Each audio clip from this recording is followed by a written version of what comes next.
Muhammad wa ala alihi wa sahbihi ajma'in. Yang kami hormati Bapak Ustaz, semoga Allah Subhanahu wa taala memberikan kesehatan.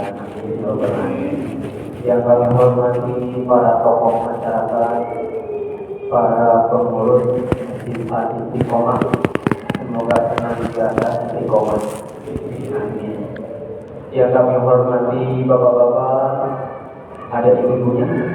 Alhamdulillah. Dan ibu-ibu jamaah sekalian, semoga Allah Subhanahu wa taala senantiasa merahmati dan membimbing kita ke jalan yang diridhoinya. Amin ya rabbal alamin. Yang pertama, saya mengucapkan terima kasih sehingga saya dapat hadir di masjid ini untuk bersilaturahmi, bertemu dengan bapak-bapak di sini. Mudah-mudahan silaturahmi ini membuat keberkahan, rahmat Allah datang kepada kita. Amin ya rabbal alamin. Bapak Ibu yang berbahagia, kajian sederhana mudah-mudahan bermanfaat. Dalam kehidupan sehari-hari Pak Ibu, kita itu mesti ada orang-orang yang kita cintai, kita sayangi, betul Pak? Ada istri, ibu-ibu yang disayangi suami, anak-anak, ada orang tua, ada pula keponakan dan seterusnya. Inilah orang-orang yang kita sayangi. Kita mengharapkan kepada mereka itu keselamatan, kebahagiaan, betul Pak? Betul. Tapi yang menjadi permasalahan kita adalah kita itu gak bisa jagain 24 jam, betul? Kita itu gak bisa ngawasin terus-menerus 24 jam. Pak, saya awali dengan suatu kisah yang terjadi di lingkungan kita, lingkungan saya Pak. Seorang keluarga menyekolahkan anaknya di suatu pesantren. Ini sebagai bukti bahwa kita sebagai orang tua, sebagai bapak itu kita tidak bisa mengawasi 24 jam. Setelah anak kita pergi ke sekolah, keluar rumah, kita tidak bisa mengawasi. Padahal kita itu kepengen dia itu selamat, dia itu bahagia, dan gitu. Tapi masalahnya kita tidak bisa mengawasi terus-menerus 24 jam. Di tetangga kami itu ada keluarga menyekolahkan anaknya ke pondok pesantren. Waktu kecil ngaji sama juga sama saya, baca Al-Quran, masih SMP, masuk ke pesantren, dimasukkan ke pesantren oleh orang tuanya, oleh keluarganya. Naik kelas 2. Pada saat kelas 2, apa yang terjadi? Tiba-tiba orang tuanya itu ditelepon oleh pihak pondok. Kenapa? Karena anaknya itu terjatuh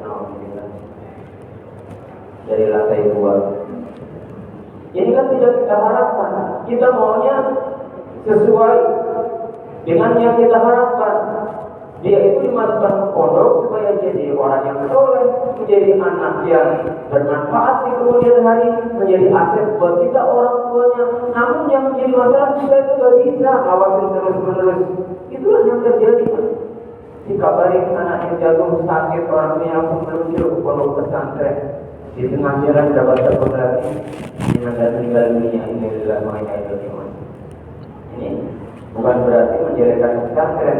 Namun ini adalah satu kasus yang ada. Bisa jadi sekolah lain pun begitu, sekolah umum begitu, yang tidak pondok bisa jadi begitu. Inilah pernyataan. Kedua, kita juga dari rumah kami hampir sama gitu. Masukkan ke pondok pesantren itu. Tiba-tiba orang tuanya pun ditelepon oleh pondok. Kenapa? Tiba-tiba anaknya itu lumpuh. Alhamdulillah.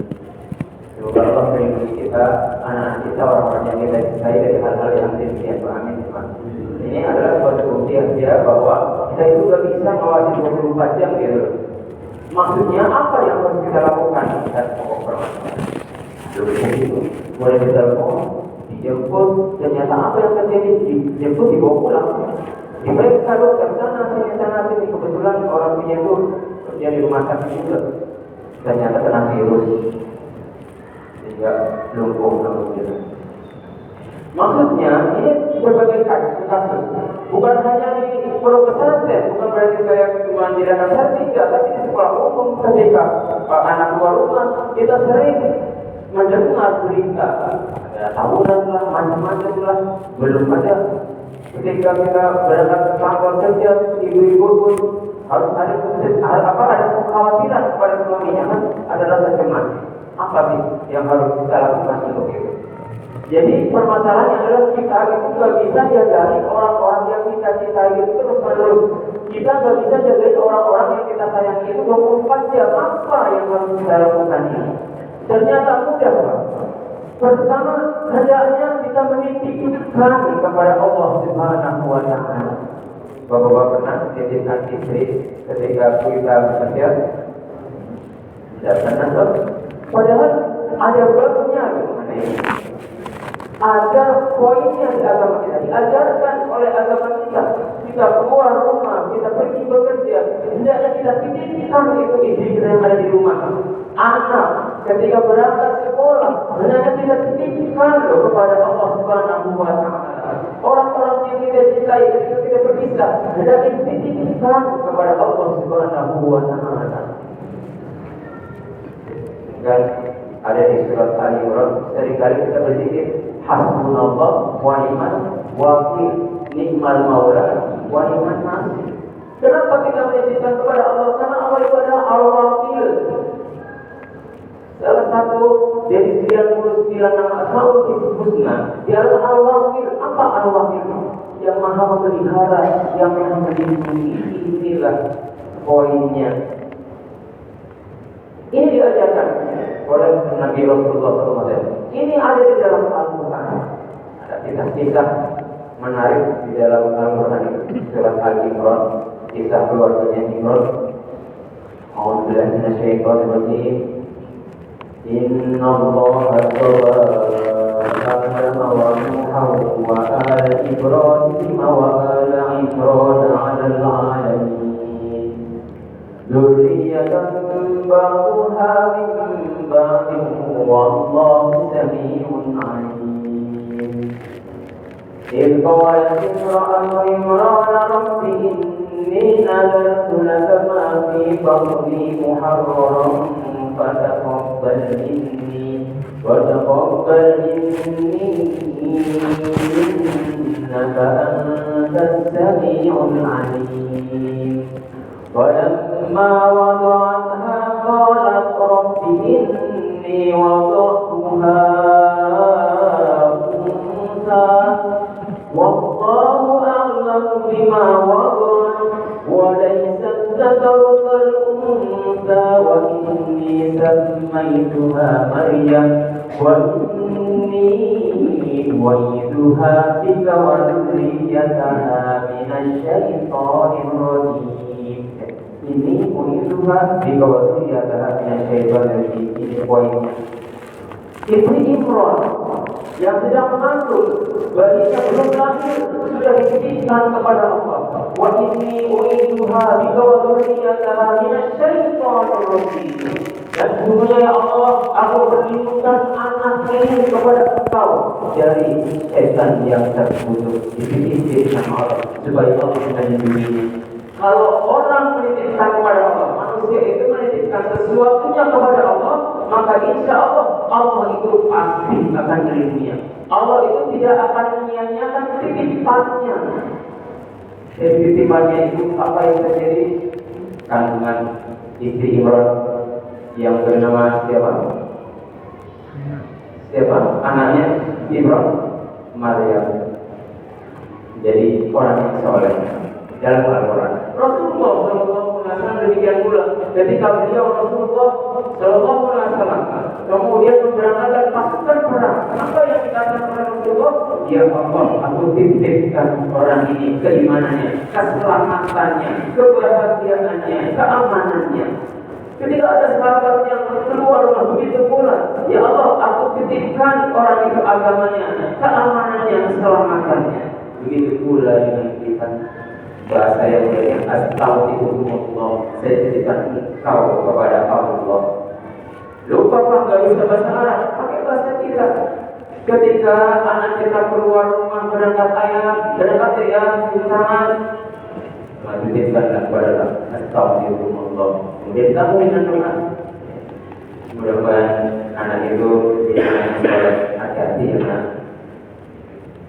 Titipkan kepada Allah. Begitu pula Bapak ketika kita pergi kerja, meninggalkan rumah, meninggalkan istri, hendaknya istri kita yang kita tinggalkan di rumah, kita titipkan kepada Allah. Ya Allah, titipkan istriku, keselamatannya, keamanannya, rezekinya, kecukupan, kesehatannya dan sebagainya, titipkan kepada Allah. Kenapa? Karena Allah adalah al-wakil. Ini yang sering kita lalaikan, jarang pula kita lakukan. Titip dong kepada Allah Subhanahu wa Ta'ala. Dia adalah al-wakil, yang maha memelihara, yang maha melindungi. Allah Subhanahu wa Ta'ala adalah al-wakil, lindungi kepada Allah Subhanahu wa Ta'ala. Janjinya apa itu kata Rasulullah, kalau kita menitipkan kepada Allah, Allah itu pasti akan melindunginya. Allah itu tidak akan menyia-nyiakan titipannya.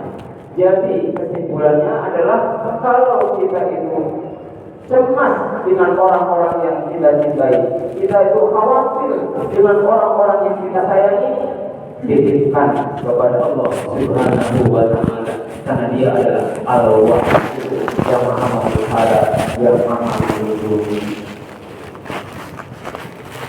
Orang-orang yang kita cintai, ternyata yang dititipkan sama Allah itu bukan hanya orang saja. Segala sesuatu yang dititipkan kepada Allah Subhanahu wa Ta'ala. Jangan hanya orang saja, segala sesuatu, segala sesuatu dititipkan kepada Allah Subhanahu wa Ta'ala. Dalam suatu hadis yang sahih diriwayatkan oleh Al-Bukhari, diceritakan bahwa dulu itu ada dua teman yang bersaudara, bersahabat. Dua orang teman yang bersahabat. Dia ini tempat tinggalnya jauh. Kalau dia mau berkunjung, dia itu harus menyeberangi selat atau menyeberangi lautan. Kedua-duanya ini orang yang soleh, orang yang beriman, sahabat karib, akrab, tapi jauh. Ketika berkunjung harus melewati selat atau lautan. Suatu saat sahabat yang satu itu mau berkunjung ke sahabat yang kedua sahabatnya itu. Sampai naik perahu menyeberangi, ketemulah saudaranya. Kenapa? Karena dia itu punya suatu keperluan, punya suatu hajat keperluan.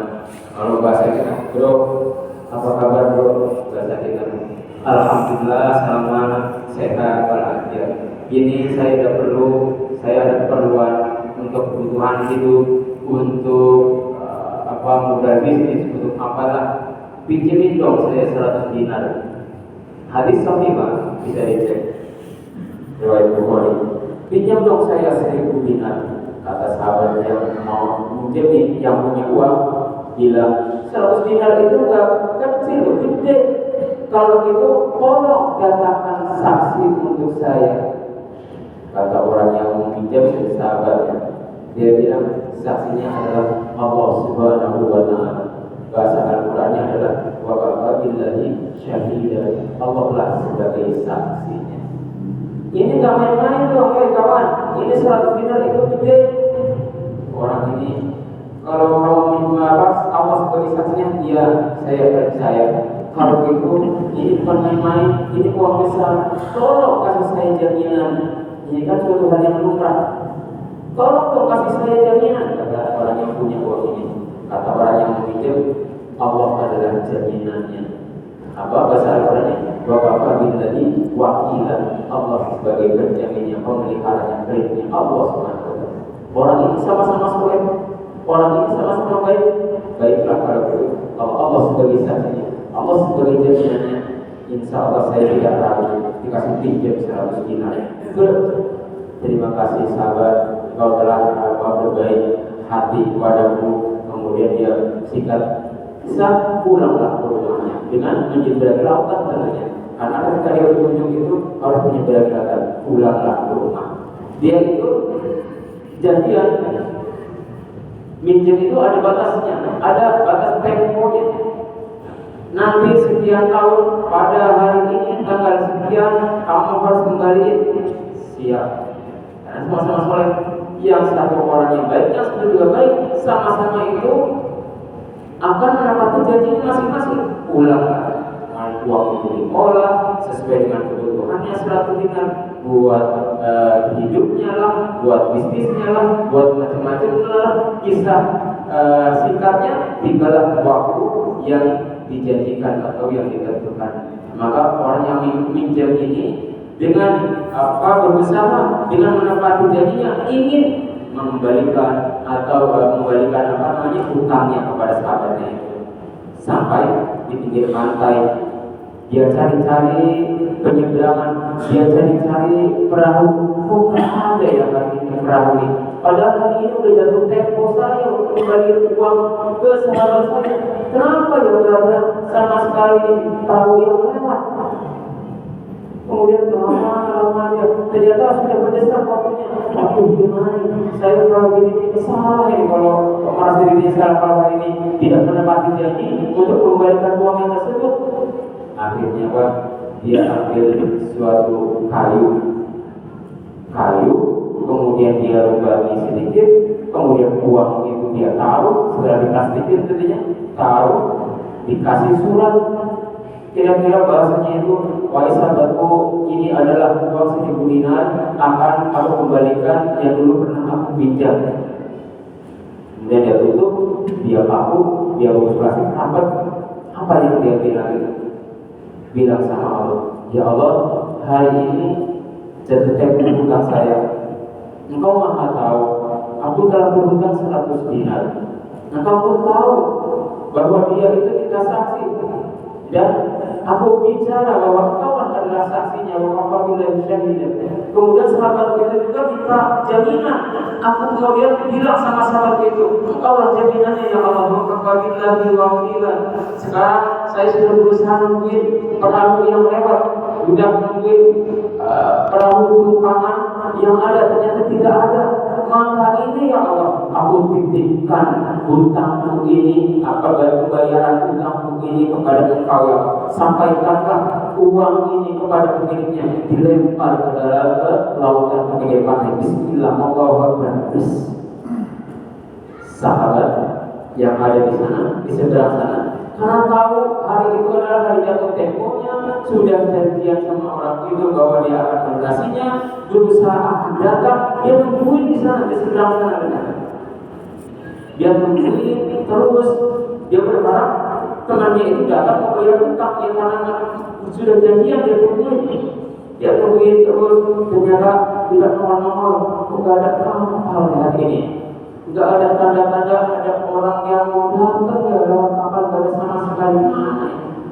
Udah sore, tiba-tiba daripada saya pulang kosong, ini ada kayu nih, saya ambil ini. Niatnya apa? 2 kayu bakar. Daripada pulang kosong, enggak bawa apa-apa. Ini ada kayu bakar ini, saya ambil bawa pulang. Niatnya buat kayu bakar. Sampai rumah dia kampak. Begitu lagi kaget di dalamnya ternyata ada uang 1000 dinar dan ada surat dari temannya itu. Dapat kalau nitip sama Allah, Allah tidak akan menyia-nyiakan titipannya. Baca suratnya kaget, ini adalah pembayaran hutang dari temannya. Kan temannya yang berhutang itu yang lemparin kayu itu nggak tahu kalau hutangnya sudah sampai, uangnya sudah sampai, nggak tahu. Kemudian hari berganti hari, kemudian dia ingin mengunjungi sahabatnya tersebut. Nah, suatu saat datanglah perahu, ada tumpangan perahu penumpang. Transportasinya laut, transportasinya perahu. Ada. Kemudian dia naik perahu tersebut, menyeberang, ketemu sama temannya. Assalamualaikum sahabat. Dia merasa salah. Mohon maaf, saya waktu itu ketika janjian yang sudah kita sepakati itu, saya sudah berusaha datang ke sini. Saya sudah nunggu di tepi pantai, sudah nungguin perahu yang untuk penumpang. untuk uji perang kepada neraka, gak ada perahu sama sekali. Kemudian maaf saya belum bisa tidak menepati janji. Itu bilang, kamu bukan, janjimu itu hutangmu sudah lunas, sudah sampai kepada saya. Kaget ternyata orang itu. Dia ketika dia membayar hutang, jangan sudah sampai hutangmu sudah lunas tidak. Ketika kita menitipkan kepada Allah Subhanahu Wa Taala, Allah Subhanahu Wa Taala tidak akan menyia-nyiakan titipannya. Ternyata sampai hutang tersebut, uang tersebut beserta suratnya yang dia tulis kepada orang ini. Hadisnya sahih, kalau hadisnya sahih keluar dari mulut Rasulullah, jadi kita mengimaninya hal ini, beriman pada kisah ini. Wajib beriman karena kita beriman kepada Rasul-Rasulnya, apa yang diucapkannya sampai terjadi. Jadi apa? Hadisnya sahih banget. Jadi kesimpulannya apa? Segala sesuatunya, segala kegiatan, segala aktivitas kita hendaknya kita titipkan kepada Allah Subhanahu Wa Taala. Ini kan tauhid ini, al-wakil. Allah itu al-wakil, yang maha memelihara, yang maha melindungi. Titipin dong semuanya kepada Allah Subhanahu Wa Taala. Kadang-kadang kan kita, memang kadang-kadang cemas, yang menjelang pensiun, kadang-kadang pusing. Itu lagi pensiun. Yang biasanya dapat gaji bulanan gitu, ya udah. Mohon maaf ya Pak, ada yang sudah pengalaman. Jadi kenyataannya kadang yang kita cemaskan itu enggak terjadi. Dan kita biasa aja, kawan-kawan serbanya enggak jam lancar-lancar aja.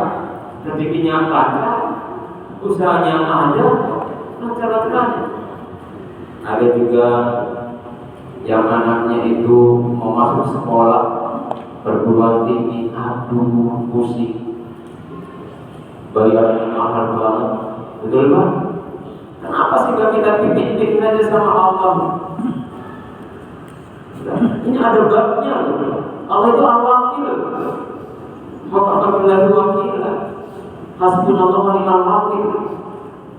Surat Al-Imran ini yang 173 yang berbunyi hasbunallah wa ni'mal wakil itu ada seorang yang datang. Pasukan orang Quraisy mau menyerang, dia itu kuat, jadi dia itu senjatanya canggih-canggih. Apa yang dikatakan oleh Tuhan? Hasbunallah wa ni'mal wakil. Cukuplah Allah sebagai penolong dan dia sebagai dari itu sebagai pelindung dan penolong. Hasbunallah wa ni'mal wakil, ni'mal maula wa ni'mal nasir. An-nasir penolong, al-wakil pemelihara atau pelindung. Inilah poinnya, titipin kepada Allah Subhanahu Wa Taala. Bapak sama Pak Ustaz ini masih banyak belajar sama beliau mengenai masalah cerita macam-macam beliau. Ternyata ada hal-hal yang kita tidak terduga. Toh pada saat itu anaknya lancar kuliah, anaknya itu bisa bekerja, anaknya dapat rezeki masing-masing. Mungkin yang usia muda kayak saya ini anaknya masih sekolah, kadang-kadang bingung juga, banyak pusing. Mau sekolah biaya mahal, nyari kerja tak susah gimana sih anak-anak kita. Allah-wakil ditinggi dong sama Allah Subhanahu Wa Taala.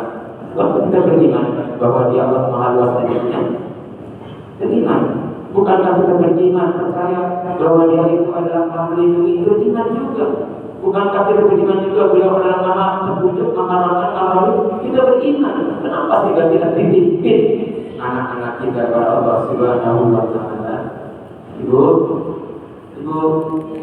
ada ibu? Enggak tidur ibu? Enggak. Ya. Ibu khawatir kamu ketika suaminya pergi ke kantor kerja. Ibu nggak tahu aja suaminya di kantor ngapain. Nggak tahu, khawatir nggak bu? Nggak tahu, sampingnya sekretaris. Ceritanya perempuan bu. Supaya kenapa ya Pak? Gimana sih supaya kita tidak cemas nih ibu, supaya kita tidak khawatir?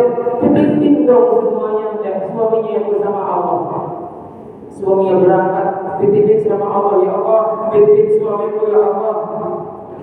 Berikan hatinya supaya hatinya itu cuma senang sama saya. Boleh. Dia tidak berpaling sikapnya.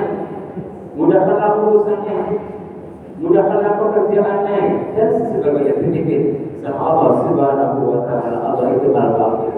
Begitu pula anak-anak kita tadi, yang kita khawatir masa depannya, yang kita khawatir, yang mau sekolah khawatir biayanya, masuk sekolah ini nggak dapat, ini nggak diterima. Allah Al-Wakil. Kita nggak tahu mana yang pas buat anak saya, anak kita ya. Mungkin ketika yang kita harapkan masuk di sekolah ini nggak diterima, barangkali itu tidak baik buat kita, buat anak kita nggak tahu. Serahkan pasrahkan kepada Allah Subhanahu wa Ta'ala, karena Dia adalah Al-Wakil, Maha Pelindung, Maha Pemelihara, dan Maha lain, Maha Petunjuk, Maha Kuasa segala sesuatu, Maha Pemberi rezeki. Ini kan tauhid ini.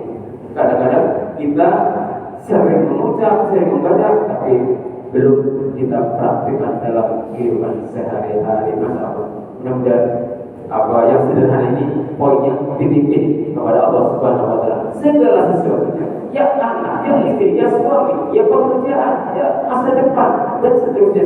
Allah itu adalah yang Maha Memelihara. Ibu bapak yang kami hormati, lebih-lebih ketika Idul Fitri. Kalau di tempat saya itu banyak yang pulang kampung, di sini banyak yang pulang kampung apa? Sama. Jadi biasanya kalau orang pulang kampung itu tempat tinggal itu sepi, betul? Sepi, jarang orang. Keamanannya gimana? Khawatir nggak? Khawatir. Keamanan kampung kita, keamanan rumah kita. Kenapa sih nggak kita titipin rumah kita kepada Allah Subhanahu wa Ta'ala, biar hati tenang ketika kita pulang kampung? Al-Wakil, Allah itu Al-Wakil. Jadi kalau kita itu mengenal Allah, kita itu akan tenang gitu rumusnya. Kalau kita kenal Allah, kita itu bisa akan tenang. Apa sih yang tidak bisa, yang tidak mungkin bagi Allah Subhanahu wa Ta'ala? Kenapa sih kadang-kadang itu ada rumah yang kemalingan? Kalau saya waktu beberapa lebaran lalu begitu, kondisi itu sepi, ya ada kemalingan. Kenapa kemalingan? Barangkali tidak menitipkan kepada Sang Al-Wakil rumahnya dan sesuatunya, tidak menitipkan kepada Allah Sang Al-Wakil. Maka poinnya adalah kajian ini dititipin dong semuanya kepada Allah Subhanahu wa Ta'ala sebagai Al-Wakil, maka hidup kita akan tenang. Jika kita mau pulang kampung, berangkat ke rumah, ternyata apa yang kita coba? Bismillah, tawakkaltu ala Allah, la haula wala quwwata illa billah. Kadang kita tahu, tapi kadang-kadang kita lupa karena saking senangnya. Saking senangnya pulang kampung, sudah siap-siap beberapa lama, bahan-bahan sudah masuk mobil semua, mobil roti, lampunya plus, lupa kalau bismillah tawakkaltu. Padahal ucapan bismillah tawakkaltu sudah dijadikan dari kecil, dari SD. Bismillah tawakkaltu ala Allah, la haula wala quwwata illa billah. Kata Nabi, barang siapa yang di luar rumah mengucapkan itu, bismillah tawakkaltu ala Allah, la haula wala quwwata illa billah, maka akan ditunjuk, akan dilindungi, dan akan dicukupi. Maka setan-setan pun itu tidak akan mau mendekatinya, kan gitu. Kata Rasulullah gitu. Dan kita beriman dengan hadis ini apa yang dikatakan Rasulullah. Padahal ucapan yang mudah, bismillah tawakkaltu ala Allah, la haula wala quwwata illa billah, kita akan dilindungi, dicukupi, dan diberi petunjuk. Setan-setan pun akan lari. Siapa yang mau godain kita? Siapa yang akan menyelamatkan kita? Kalau Allah itu yang melindunginya, siapa yang mampu? Ada yang mampu. Allah akan melindunginya. Tersesat, kenapa? Jangan-jangan gak baca bismillah. Karena kalau kita bismillah tawakkaltu kan diberi petunjuk. Kadang-kadang dia bocor lah. Kenapa? Jangan-jangan gak baca bismillah sehingga Allah akan melindungi. Dan itu jika dikatakan Rasulullah, dia akan melindungi, dicukupi, jadi petunjuk. Kenapa kadang-kadang kesasar? Ya bukulnya ngaco. Jangan-jangan gak bismillah tawakkaltu kalau berangkat dari rumah, maka kesasar. Maka kalau kita bismillah tawakkaltu ala Allah, la haula wala quwwata illa billah, maka kita akan dilindungi, dicukupi, dan akan diberi petunjuk. Setan-setan itu tidak akan mau mendekatinya. Pertanyaannya, setan itu siapa? Setan itu jangan diartikan makhluk yang tidak kelihatan aja. Setan itu adalah sifat jahat. Bisa minal jinnati wan nas, itulah setan. Setan itu bisa dari jin dan manusia. Jalan pulang kampung itu ada penodongan perampokan, setan yang lalu merampok. Setan itu sifat jahat. minal jinnah diwarna. Maka ketika kita bismillah tawakkaltu, setan-setan itu tidak akan mampu menggoda kita ketika dilindungi oleh Allah Subhanahu wa Ta'ala. Inilah dia kuncinya supaya hati kita tenang ketika kita keluar rumah. Bismillah tawakkaltu 'ala Allah, la haula wa la quwwata illa billah. Ada juga tangga cerita-cerita anak buahnya sering hilang. Pelaku gitu. Di sini ada nggak Pak? Ada? Enggak? Ada nggak? Bisa jadi, kita nggak tahu ya benar. Iya benar Pak. Kenapa ya? Mungkin kita nggak menitipkan kepada Allah itu kata kita kebuang kita, jangan-jangan. Ada Pak ya cerita-cerita teman-teman jadi salah ngobrol. Masuk hilang uang sekian, sering loh, kemarin gitu. Kenapa itu bisa terjadi? Yang tadi itu tidak dipimpin sama Allah. Yang kedua, barangkali ketika kita kunci rumah sudah baca dan nyebut nama Allah, ya nggak nyebut nama Allah. Ini dulu Rasulullah cerita dalam sebuah hadis. Abu Hurairah, sahabat Nabi kenal Abu Hurairah? Kenal nggak? Ibu kenal Abu Hurairah? Enggak. Kenapa nggak kenal? Nggak pernah ketemu, bukan zamannya.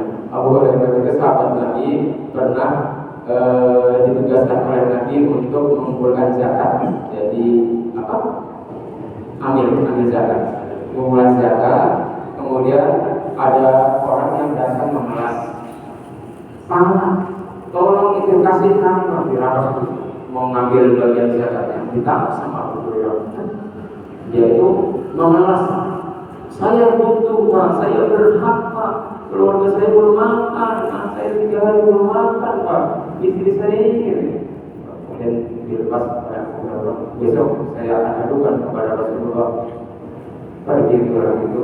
Besok paginya Abu Hurairah datang kepada Rasulullah. Semalam ada orang mencuri zakat yang kita kumpulkan. Kemudian orang itu ketangkap sama saya. Lalu orang itu memelas. Saya tidak tega ya Rasulullah, sehingga saya lepasin itu orang itu. Kata Rasulullah, orang itu nanti akan datang lagi. Malamnya Pak, betul datang lagi. Di akhir lagi dicuri lagi zakat kita. Kemudian ditangkap oleh Abu Hurairah. Mungkin yang istilahnya itu tangannya cakal ditangkap. Orang itu memelas lagi. Saya berhak dengan zakat saya ini. Saya orang susah, anak saya belum makan, kurus lagi, rumah saya koyok, memelas. Abu Hurairah ketika dilepas lagi, kemudian ngaduin lagi kepada Rasulullah SAW. Apa kata Rasulullah? Dia itu nanti akan datang lagi, kata Rasulullah. Benar? Yang ketiga itu datang lagi si orang yang mencuri zakat. Datang lagi, mau curi ikan, tangkap lagi sama Abu Hurairah. Kamu udah berkali-kali ditangkap, saya lepasin kamu gak mikir lah. Kamu gak bisa aja, kamu saya gebukin. Apa kata dia? Lepasin saya. Akan saya ajarkan suatu kalimat yang apabila kamu baca, maka setan itu tidak akan mampu untuk memberikan kejahatan kepada kamu. Apa ayat itu? Ayat itu adalah ayat kursi. Allah la ilaha illa huwal hayyul qayyum. Jadi setan itu malah ngajarin, kalau kamu tidak tidur, bacalah ayat itu, ayat kursi itu, maka kamu itu akan aman dilindungi oleh Allah Subhanahu wa Ta'ala sampai pagi. Kemudian Abu Hurairah itu datang kepada Rasulullah. Ya Rasulullah, semalam orang itu datang lagi ya Rasulullah. Tapi kali ini orang itu ngajarin saya suatu ayat yang katanya kalau dibaca maka kita itu akan dilindungi oleh Allah Subhanahu wa Ta'ala. Apa kata Rasulullah? Tahukah kamu siapa itu? Dia adalah syaitan. Jadi bangsa jin. Kali ini dia benar. Kata Rasulullah benar. Jadi ketika kita mau tidur, baca ayat kursi, maka Allah itu akan jaga kita dari gangguan budak setan sampai pagi. Inilah kuncinya Pak. Jadi saya cari literatur secara Islam. Gimana sih supaya kita aman dari hal-hal gaib yang biasanya kita sebut tuyul gitu. ayat kursi, Pak. Baca ayat kursi ketika menjalan itu. Dan ada satu hadis lagi. Rasulullah itu ngajarin, kalau kamu mau mengunci rumah, sebutlah asma Allah. Asma Allah paling tidak ya bismillah.